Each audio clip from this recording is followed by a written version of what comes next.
poder destrutivo de um advogado criminalista ruim é enorme, pode causar um dano, um prejuízo incomparável, porque por mais que um juiz possa ser ruim, um promotor possa ser ruim, mas tendo um advogado criminalista bom, tendo um defensor público bom, há chances de trazer alguma luz àquele processo, há chances de fazer os direitos fundamentais serem respeitados, pelo menos pelo exercício do contraditório e da ampla defesa. Mas quando o advogado criminalista é ruim, há um fim de tudo, há uma ofensa a todos esses direitos que ele deveria estar protegendo. Um advogado criminalista ruim, de certa forma, está afetando a liberdade, está afetando o devido processo legal, está banalizando o contraditório e a ampla defesa, está atingindo todos esses direitos. Ele pratica,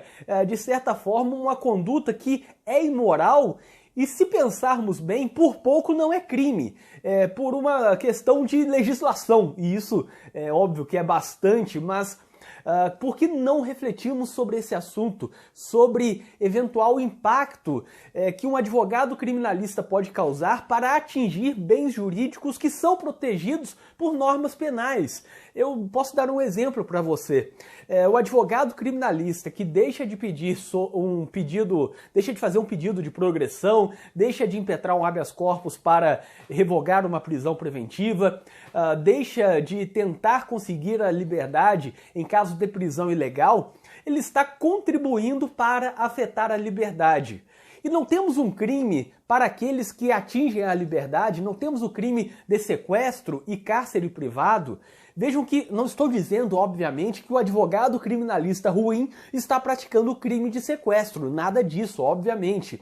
Mas percebam que é uma questão de detalhe. É aquele advogado criminalista ruim que deixa de impetrar um habeas corpus para tentar a liberdade do seu cliente está afetando a liberdade, assim como alguém que sequestra uma outra pessoa está praticando um crime contra a liberdade.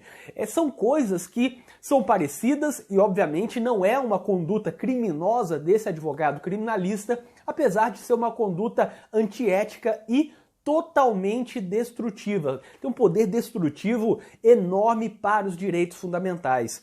É de se pensar até por que esse tipo de conduta nunca foi questionada como eventualmente um crime, se isso não deveria ser crime. E óbvio, eu não estou defendendo, eu proponho sempre o direito penal mínimo, cuidando apenas de um núcleo básico das condutas que atingem os bens jurídicos fundamentais. Mas é estranho que nunca ninguém levantou essa questão sobre a responsabilidade penal do advogado, não quanto a pareceres, como há discussão em casos, sobretudo, de licitações, se o advogado parecerista responde também pelos crimes contra as licitações.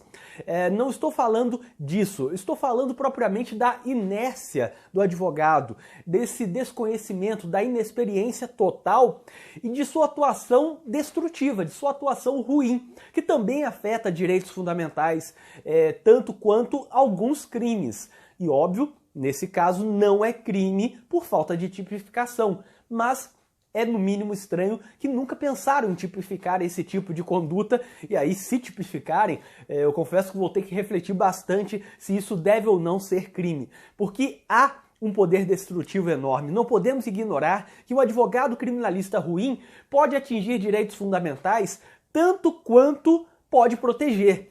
Tanto quanto um advogado bom pode lutar pela liberdade, pode lutar pelo devido processo legal, um advogado criminalista ruim pode destruir tudo isso, pode fragilizar todos esses direitos fundamentais.